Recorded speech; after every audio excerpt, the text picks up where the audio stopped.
Uno de los motivos que llevan a los padres a recurrir a la psicología infantil y de adolescentes es la aparición de los miedos infantiles y las limitaciones que estos pueden conllevar a estas edades.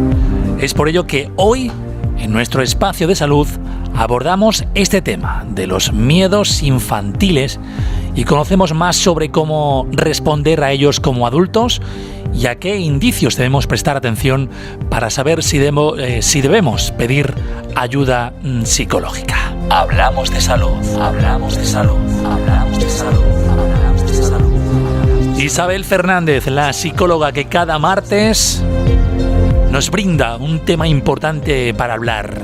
Muy buenas, Isabel. Muy buenas, Lázaro. ¿Qué tal? Bueno, en primer lugar, ¿qué suele ser común encontrarnos cuando hablamos de miedos infantiles? Bueno, pues en los adultos, cuando hablamos de miedos o de fobias, que es como lo solemos llamar, lo que atendemos es que la intensidad del miedo sea demasiado intensa y desproporcionada como para interferir en su vida o para la amenaza que supone. Es decir, en un adulto, un miedo o una fobia sería, por ejemplo, si yo le tengo fobia a un perro pequeño, doméstico, que no muerde ni es agresivo, sería una fobia ya que es desproporcionada a la amenaza que representa el perro y además me puede interferir mucho en mi día a día porque si salgo a la calle me los voy a encontrar. Pero en los niños no se considera así porque se sabe que hay determinados miedos que, aunque sean desproporcionados para la amenaza real, son normativos debido a la edad del niño y al nivel de desarrollo de maduración neuropsicológica que presenta el menor. Entonces, en infancia hablamos de miedos normativos, normales por edad y esperables que se presenten, y miedos no normativos, que es a los que quizás ya sí hay que pedir ayuda porque sí se consideran un problema. En los manuales de miedos de psicología infantil hay autores que sostienen que en infancia no se considera que hay un miedo hasta que no tenga 6 meses de evolución o de duración, por muy intenso que sea, porque puede ser un miedo transitorio que desaparezca conforme el niño va madurando. ¿Y cuáles son lo que os encontráis de manera más frecuente en psicología infantil y también de adolescentes? Pues dentro de los miedos normativos o normales según edades, por ejemplo, suele ser normal que hasta los 2 años haya miedo a los ruidos fuertes, la separación de los padres, a los desconocidos, y si os dais cuenta de manera muy normal porque un bebé menor de 2 años no es autosuficiente ni siquiera para moverse. De los 3 a los 5 años ya se vuelven más confiados a los desconocidos, se mantienen esos miedos a los ruidos fuertes y aparece el miedo a la oscuridad, a los animales, a la separación de los padres, al daño físico, por ejemplo a las inyecciones. A partir de los 6 años y hasta los 8 aproximadamente suelen seguir teniendo ese miedo a la oscuridad, a los monstruos, suelen ser muy imaginativos con las sombras de las habitaciones, a las tormentas y puede mantenerse el miedo al daño físico y a los animales.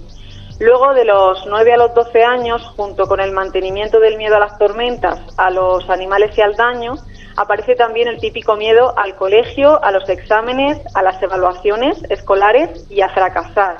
Y también suele ser aquí una fuente de peticiones de ayuda el miedo a la muerte, porque es en esta edad cuando ya comienzan a tomar conciencia de que la muerte es algo realmente irreversible y empiezan a entender un concepto completo de la muerte y de que, bueno, de que sus padres, abuelos y la gente que los rodea pues se puede morir y que ellos también.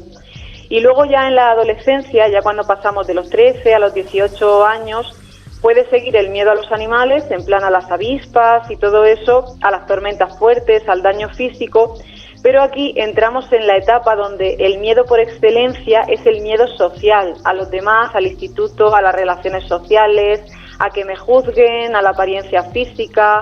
Todo esto ya digo que es normal y esperable por edad. Y bueno, mencionar que aunque he dado unas edades aproximadas, no quiere decir que esas edades sean estrictas, sino que sabéis que cada niño lleva un ritmo de maduración distinto y por tanto son edades orientativas. Bueno, ya que mencionas el tema del miedo a la oscuridad, pues tan frecuente en la infancia, ¿qué son los terrores nocturnos? ¿Tiene algo que ver con la fobia a la oscuridad? No mucho, podrían ser 2 fenómenos que se dan por separado. La fobia a la oscuridad puede ir asociada a otros miedos, como el separarse de los padres durante la noche, algunas veces sí y otras no.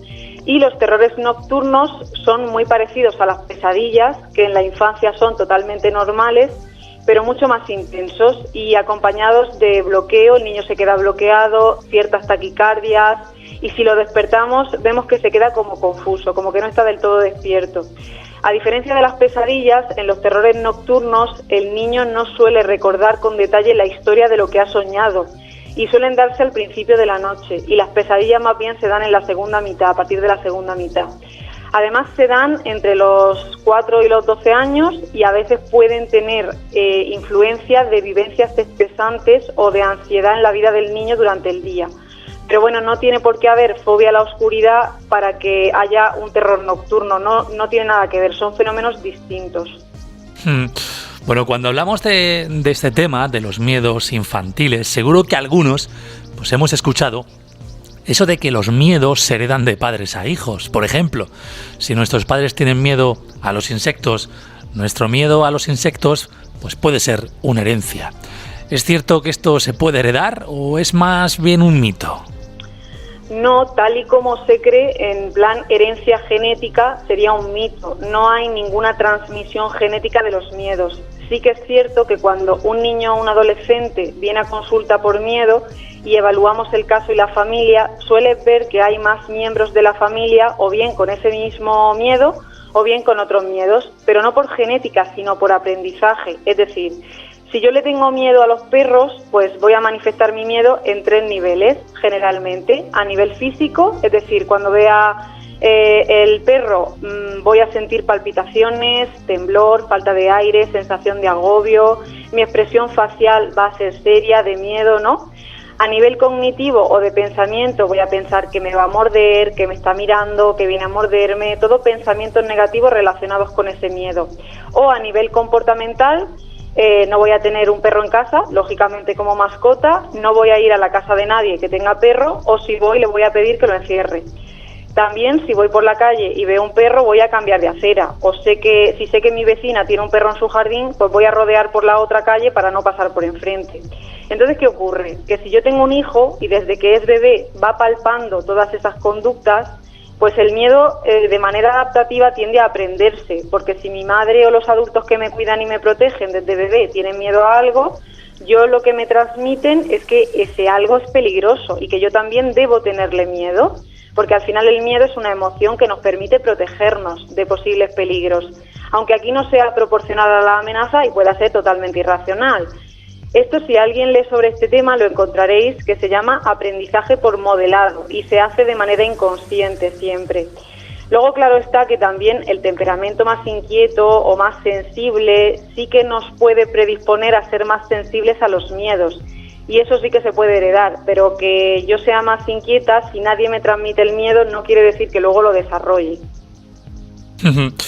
Pues la verdad es que todo esto es muy, muy curioso. Entonces, para yo aclararme también un poquito, ¿quitarle importancia a ese miedo, aunque sea propio de la edad, tampoco debemos? No debemos ni quitarle la importancia ni reforzar más el miedo, sino que si le damos más importancia lo podemos estar reforzando.